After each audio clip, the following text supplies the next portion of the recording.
So நாங்களும் வெத்தலை தீபம் போட்டுட்டு அதுக்கப்புறமா க்யூ போய் நிற்கலாம் அப்படின்ட்டு போனோம். அங்கே வந்து நிறைய கல்லுங்க வச்சுட்டு அது மேலே வந்துட்டு வெத்தலை தீபம் போட்டுட்டு இருந்தாங்க.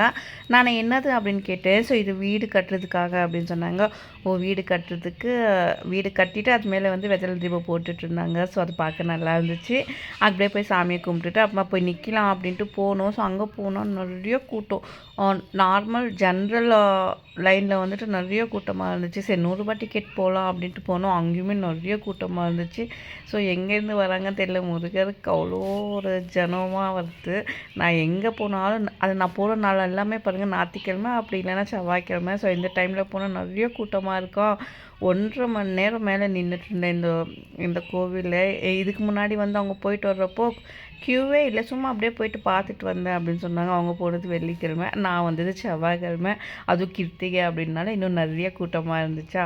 சரி, எப்படியும் சாமியை பார்த்தா போதும் அப்படின்னு நினச்சி பார்த்துட்டு சூப்பராக வந்து சாமியை தரிசனம் பண்ணிட்டு வந்தோம். முருகரை பார்த்த உடனே நாங்கள் வந்த கஷ்டத்தை எல்லாத்தையும் அப்படியே வளர்க்கச்சிட்டாரு. ஸோ சாமி நல்லா பார்த்துட்டு கையெடுத்து கும்பிட்டுட்டு அதுக்கப்புறமா அது மேலே மாலை போட்டு கொடுப்பாங்களா. ஸோ நாங்களும் கொடுத்தோம். நான் ஒன்று கொடுத்தேன், என் பையன் ஒன்று கொடுத்தா, 2க்கும் மாலை வாங்கிட்டு ஸோ காருக்கு ஒன்று வீட்டுக்கு ஒன்று அப்படின்ட்டு எடுத்துகிட்டு வந்துட்டோம். அதுக்கப்புறமா வெளியே வந்து ஸோ நிறைய வெஜிடபிள்ஸ் எல்லாம் வச்சுருந்தாங்க.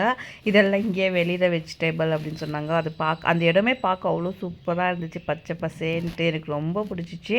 அதுக்கப்புறமா கொஞ்சம் ஊறுகாய் வாங்கலாம் அப்படின்ட்டு போய் பார்த்து ஊறுகாய் வாங்கிட்டு அதுக்கப்புறமா கார்கிட்ட வந்துட்டோம். ஸோ கார்கிட்ட வந்துட்டு அந்த மாலை கொடுத்தாங்களே அது வந்து காருக்கு போட்டுட்டோம். அங்கேருந்து கிளம்பிட்டோம்.